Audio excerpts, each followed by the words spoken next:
টিয়া, হ্যাঁ, ময়না, এইসবের যদি কোনো ধরনের সমস্যা হয়, ঠিক আছে, রোগ হয়, তখন যদি আপনি যদি এই লালাতা পাতা যদি কুচি করে যদি মাসে ১ বার কিংবা ২ বার যদি খাওয়ান, ঠিক আছে, অল্প পরিমাণে, সারাদিন না আবার, ঠিক আছে, একবারের ধরেন আপনি সকালবেলা যে খাবারটা যে দিবেন ওইটা না দিয়ে দুপুরবেলা আপনি এই ঘাসটা দেন, তখনও তোর পেটে খিদা থাকবে, ঠিক আছে। তো দেখবেন ওই পাতাটাকে খাবে, ঠিক আছে, মানে অভ্যাস করতে হবে ছোটো থেকেই, হ্যাঁ। তো এই পাতাটা যদি খায় ওর রোগ ব্যাধি দেখতে গেলে সবই কমে যাবে।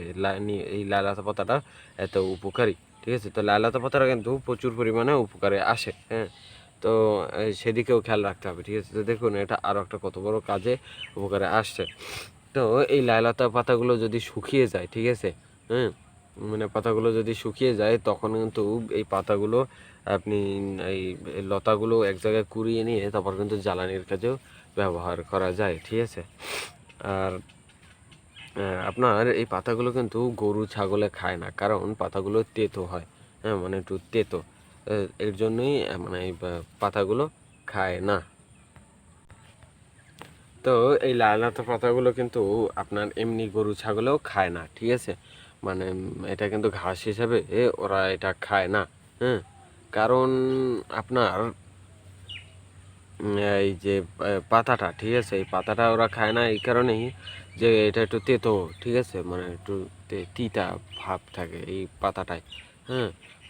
এটা খাওয়ার উপযোগী না, কিন্তু পশু পাখি তো খায়, মানে যেমন হাঁস মুরগি, তারপর পাখি পক্ষী এইসবে খায় মানে যদি ছোট থেকে যদি ওদের খাওয়ানো অভ্যাস করেন দেখা যায় যে একটার দেখা দেখি আর একটাও খাওয়া শুরু করে, ঠিক আছে। তো লাইলতা পাতাটা খাওয়া কিন্তু খুব উপকারী, ঠিক আছে। তো এই লাইলতা পাতা যদি গাছ লাগাতে চান তখন কি করতে হবে, যে এই লাইলতা যে গাছ আছে এটার গোড়া থেকে মানে হাত ৬-৭ মানে সাবধানতার সহিত বেছে বেছে মানে উঠাতে হবে, উঠিয়ে মানে শিকড় সহ দেখবেন।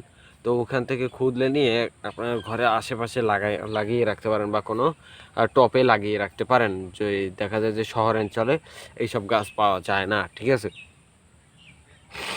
মানে অনেক দূর খোঁজার পর ২-১টা পাওয়া যায়, ঠিক আছে। তো আপনি যদি টবে লাগিয়ে আপনার জানালার গ্রিলে বা এইসবে যদি মানে ধরিয়ে দেন তাহলে দেখবেন ওরা পেঁচিয়ে পেঁচিয়ে বেয়ে যাবে, হ্যাঁ। তো দেখতেও সুন্দর লাগবে আর ওই পাতাটা আপনার প্রচুর পরিমাণে কাজেও লাগবে।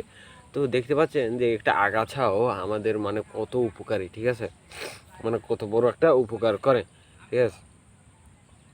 তো এই পাতাগুলো কিন্তু আপনার দেখা যায় যে জঙ্গলের ডালপালার সাথে জড়িয়ে জড়িয়ে হয়ে থাকে খুব সুন্দরভাবে, হ্যাঁ।